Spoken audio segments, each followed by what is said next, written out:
اعوذ باللہ من الشیطان الرجیم بسم اللہ الرحمن الرحیم نحمدہ ونصلی علی رسولہ الکریم اما بعد رب اشرح لی صدری ویسر لی امری واحلل عقدۃ من لسانی یفقہوا قولی رب زدنی علما رب زدنی علما رب زدنی علما۔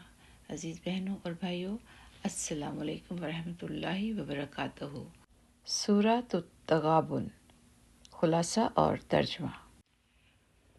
خلاصہ، بعض مفسرین نے اس سورت کی کچھ آیتوں کو مکی اور کچھ کو مدنی کہا ہے، لیکن اکثر نے پوری سورت کو مدنی قرار دیا ہے۔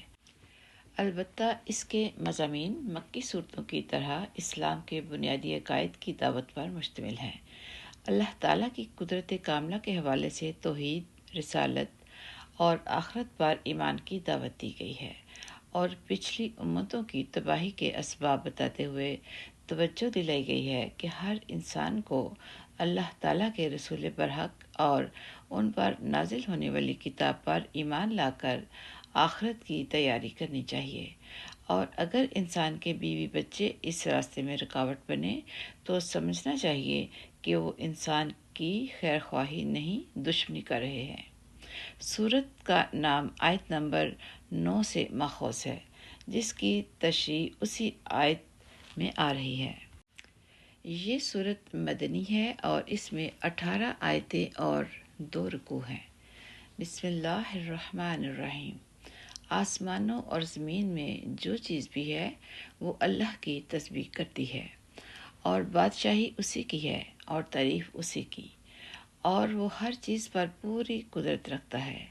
وہی ہے جس نے تمہیں پیدا کیا، پھر تم میں سے کوئی کافر ہے اور کوئی مومن، اور جو کچھ تم کرتے ہو اللہ اسے خوب دیکھتا ہے۔ اس نے آسمانوں اور زمین کو برحق پیدا کیا ہے اور تمہاری صورتیں بنائی ہیں، اور تمہاری صورتیں اچھی بنائی ہیں، اور اسی کی طرف آخرکار سب کو پلٹ کر جانا ہے۔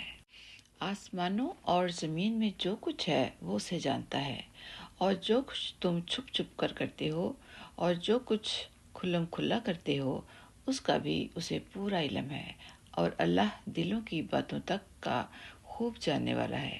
کیا تمہارے پاس ان لوگوں کے واقعات نہیں پہنچے جنہوں نے پہلے کفر اختیار کیا تھا، پھر اپنے کاموں کا وبال چکھا، اور آئندہ ان کے حصے میں ایک دردناک عذاب ہے۔ یہ سب کچھ اس لیے ہوا کہ ان کے پاس ان کے پیغمبر روشن دلائل لے کر آتے تھے، تو وہ کہتے تھے کہ کیا ہم جیسے انسان ہیں جو ہمیں ہدایت دیں گے؟ غرض انہوں نے کفر اختیار کیا اور منہ موڑا، اور اللہ نے بھی بے نیازی برتی، اور اللہ بالکل بے نیاز ہے، بذات خود قابل تعریف ہے۔ جن لوگوں نے کفر اپنا لیا ہے وہ یہ دعویٰ کرتے ہیں کہ انہیں کبھی دوبارہ زندہ نہیں کیا جائے گا۔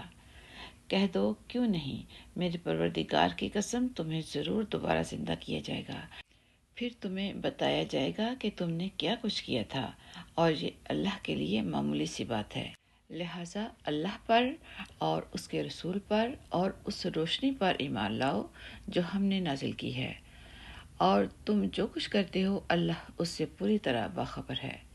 یہ دوسری زندگی اس دن ہوگی جب اللہ تمہیں روز حشر میں اکٹھا کرے گا، اور وہ ایسا دن ہوگا جس میں کچھ لوگ دوسروں کو حسرت میں ڈال دیں گے، اور جو شخص اللہ پر ایمان لایا ہوگا اور اس نے نیک عمل کیے ہوں گے، اللہ اس کے گناہوں کو معاف کر دے گا، اور اس کو ایسے باغوں میں داخل کرے گا جن کے نیچے نہریں بہتی ہوں گی، جن میں وہ ہمیشہ ہمیشہ رہیں گے۔ یہ ہے بڑی کامیابی۔ اور جن لوگوں نے کفر اختیار کیا ہوگا اور ہماری آیتوں کو جھٹلایا ہوگا وہ دوزخ والے ہوں گے، جس میں وہ ہمیشہ رہیں گے، اور وہ بہت برا ٹھکانہ ہے۔ کوئی مصیبت اللہ کے حکم کے بغیر نہیں آتی، اور جو کوئی اللہ پر ایمان لاتا ہے وہ اس کے دل کو ہدایت بخشتا ہے، اور اللہ ہر چیز کو خوب جاننے والا ہے۔ اور تم اللہ کی فرمانبرداری کرو اور رسول کی فرمانبرداری کرو۔ پھر اگر تم نے منہ موڑا تو ہمارے رسول کی ذمہ داری صرف یہ ہے کہ وہ صاف صاف بات پہنچا دے۔ اللہ وہ ہے جس کے سوا کوئی معبود نہیں ہے، اور مومنوں کو اللہ ہی پر بھروسہ کرنا چاہیے۔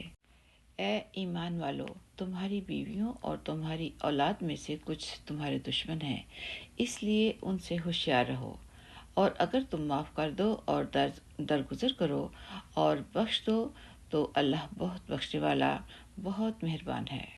تمہارے مال اور تمہاری اولاد تو تمہارے لیے ایک آزمائش ہے، اور وہ اللہ ہی ہے جس کے پاس بڑا اجر ہے۔